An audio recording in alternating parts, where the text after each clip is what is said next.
Kama unamjua mwanamke yoyote mjamzito, jitahidi sana umtumie hii video, maana utakuwa umemsaidia sana. Wanawake wengi wanapobeba ujauzito kwa mara ya kwanza, huwa wanapitia hali ya kupata hofu sana. Na sababu ni kwamba ni pale ambapo mabadiliko ya homoni ambayo ni mood swing. Mood swing ni kitu ambacho kinaenda kuathiri hisia za mwanamke na kumfanya apate hofu sana.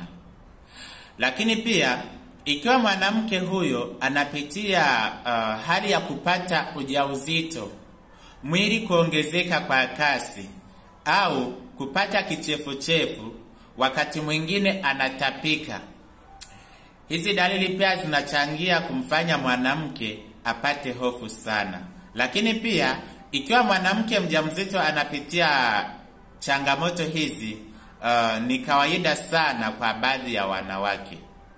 Ila endapo ikitokea mwanamke huyu au kama ni wewe umepata hofu sana kupita kiasi, jitahidi sana ufike hospitali ili uweze kujua ni changamoto gani inayokusibu.